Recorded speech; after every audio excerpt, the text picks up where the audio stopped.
রাধে। আজকে তো আমলকি একাদশী, তাই আমরা এখানে আমলকি ভগবানকে ভোগ লাগিয়েছি, এটা অর্পণ করে দেওয়া হয়েছে।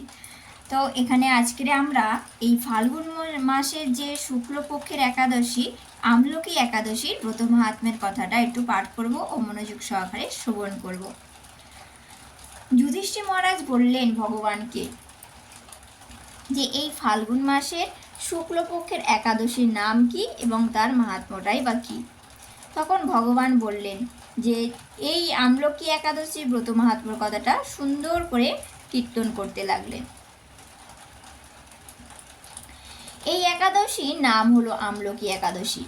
বিষ্ণুলোক প্রদানকারী রূপে এই একাদশী বিশেষভাবে মহিমান্বিত। একাদশীর দিন আমলকি বৃক্ষের তলে রাত্রি জাগরণ করলে সহস্র গাভী দানের ফল লাভ হয়ে থাকে। যুধিষ্ঠির মহারাজকে সম্বোধন করে বলছেন, পূর্বে ব্রহ্মার রাত্রিতে দৈনন্দিন প্রলয় উপস্থিত হলে আবর জঙ্গম সহ দেবতা অসুর ও রাক্ষস সব কিছু বিন্যাস হয়। তখন ভগবান সেই কারণ সমুদ্রে অবস্থান করে। তার মুখপদ্ম থেকে চন্দ্রবর্ণের এক বিন্দু জল ভূমিতে পড়ে। সেই জলবিন্দু থেকে একটি বিশাল আমলকি বৃক্ষ উৎপন্ন হয়। তাহলে ভগবানের মুখের জল থেকে এক বিন্দু জল থেকে যে গাছ উৎপন্ন হয় সেটা হলো আমলকি গাছ, আর সেই বৃক্ষ থেকে যে ফল হয় সেটা হলো আমলকি। এই বৃক্ষে যদি আমরা স্মরণ করি তাহলে গোদানের ফল লাভ হবে, আর দর্শন করলে তার ফল দ্বিগুণ হবে। এবং এই ফল যদি কেউ ভগবানকে ভোগ লাগিয়ে সেই প্রসাদ যদি পায় 3 গুণ ফল লাভ হয়ে থাকে। এই বৃক্ষে ব্রহ্মা বিষ্ণু এবং মহেশ্বর সর্বদাই অবস্থান করে। এর প্রতিটি শাখা প্রশাখা পাতায় ঋষি দেবতা এবং প্রজাপতিগণ বসবাস করে। এই বৃক্ষকে সমস্ত বৃক্ষের আদি বলা হয় এবং তা পরম বৈষ্ণব রূপে বিখ্যাত রয়েছে। অতএব এই শ্রেষ্ঠ ব্রত সকলেরই পালন করা কর্তব্য। এখন এই ব্রতের একটি অদ্ভুত ইতিহাস ভগবান বর্ণনা করলেন। প্রাচীনকালে বৈদেশ নামে এক প্রসিদ্ধ নগর ছিল। সেই নগরে চৈত্ররথ নামে এক রাজা রাজত্ব করতেন। চন্দ্রবংশীয় পাশবিন্দুক রাজার পুত্ররূপে তিনি জন্মগ্রহণ করেছিলেন। তিনি অত্যন্ত শক্তিমান ঐশ্বর্যশালী ছিলেন। শাস্ত্রজ্ঞানে তিনি ছিলেন সুদক্ষ।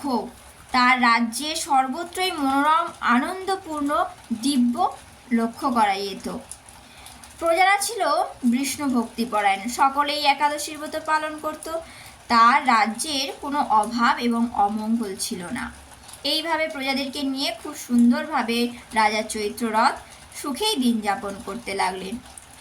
এক সময় ফাল্গুনী শুক্লপক্ষের দ্বাদশীযুক্ত একাদশী অর্থাৎ আজকের আমলকি একাদশীর তিথি আগমন ঘটল। তখন রাজা কি করলেন, সমস্ত প্রজাদেরকে নিয়ে এই ব্রত পালন করলেন। ওই দিন প্রাতঃ স্নানের পর প্রজাদের নিয়ে তিনি কোথায় গেলেন, বিষ্ণুর মন্দিরে গেলেন। সেখানে সুবাসিত জলপূর্ণ কলস ছত্র বস্ত্র পাদুকা পঞ্চরত্ন ইত্যাদি দিয়ে তিনি সুন্দর করে সাজিয়ে সেখানে পরশুরাম মূর্তি সমন্বিত আমলকির পূজা করলেন। পাপ ও বিন্যাসিনী আমলকি, তোমাকে প্রণাম, আমার অর্ঘ্য জল গ্রহণ করো। এইভাবে দিনে যথাবিধ পূজা স্তব স্তুতি নিত্যগীত করে রাজা ভক্তি ভরে খুব সুন্দর করে রাজা ভক্তি ভরে এই বিষ্ণুর মন্দিরে রাত্রি জাগরণ করলেন। এক সময় দৈবযোগে এক ব্যাধ সেখানে উপস্থিত হয়েছিল। পূজার সামগ্রী সহ বহু ব্যক্তিকে একত্রে রাত্রি জাগরণ করতে দেখে সে কৌতূহল হলো।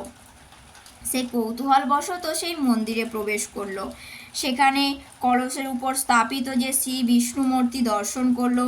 ভগবান বিষ্ণু এবং তার একাদশীর মাহাত্ম্য তিনি শ্রবণ করলেন মনোযোগ সহকারে। সারাদিন কিন্তু ওই ব্যাধ কিছুই খায়নি। এইভাবে ক্ষুধায় কাতর হয়ে সে রাত্রি জাগরণ করেছিল। পরের দিন প্রাতঃ সময়ে রাজা নগরের দিকে যাত্রা করলেন। সেই ব্যাধও তার গৃহে ফিরে গেল। এরপর এক সময় ব্যাধের মৃত্যু হলো। একাদশীতে রাত্রি জাগরণে ব্রতের ফল সে পেল। পরের জন্মে এক রাজ্যে অধীশ্বর, এক সুন্দর রাজ্যে সে অধীশ্বর হলেন। জয়ন্তী নামে এক নগরী ছিল। সেখানে বিদুরথ নামে এক রাজা বাস করতেন। সেই ব্যাস বিদুরথ রাজার মহাবলী পুত্র রূপে জন্মগ্রহণ করেছিলেন। রাজা একবার শিকার করতে গিয়েছিলেন, সেখানে পথ ভুলে যান। গভীর জঙ্গলের মধ্যে ক্ষুধায় পীড়িত হয়ে তিনি ক্লান্তিবশত শুয়ে পড়লেন। এমন সময় কতগুলো পর্বত নিবাসী রাজার কাছে এসে নানানভাবে উৎপীড়ন করতে লাগলেন। রাজাকে তাদের শত্রু মনে করে তাকে বধ করতে চাইলেন, কিন্তু আশ্চর্যের বিষয় তাদের সকল প্রচেষ্টায় ব্যর্থ হলো। রাজা কোনো ক্ষতি তারা করতে পারেনি। তখন রাজার শরীর থেকে নানান অলঙ্কার বিভূষিত এক পরমা সুন্দরী স্ত্রী মূর্তি আবির্ভূত হলো। মহাশক্তিধারিণী এই নারী অল্প সময়ের মধ্যেই সকলকে নিধন করলেন। কোন সময় দৈববাণী হলো, ভগবান কেশব ব্যতীত শরণাগতকে রক্ষা করার আর কে আছে? তিনি শরণাগত পালক। দৈববাণী শুনে তিনি ভক্তিযুক্ত চিত্তে গৃহে ফিরে এলেন। তারপর প্রজাসহ মহাসুখে ইন্দ্রের মতো নিষ্কপট রাজ্য ভোগ করতে লাগলেন। বিশিষ্ট বললেন, হে রাজন, যে মানুষ এই পরম উত্তম আমলকি একাদশীর ব্রত পালন করে তিনি নিঃসন্দেহ বিষ্ণু লোক প্রাপ্ত হন। জয় জয় আমলকি একাদশী, জয় হোক। একাদশী পরের দিনে পালন রয়েছে 9:30 থেকে 10:30টার মধ্যে আমরা পালন করে নেব। আসছি আমরা পরের ভিডিওতে। আপনারা সকলে ভালো থাকুন, সুস্থ থাকুন। রাধে রাধে। নিতাই গৌর প্রেমানন্দে, হরি বল।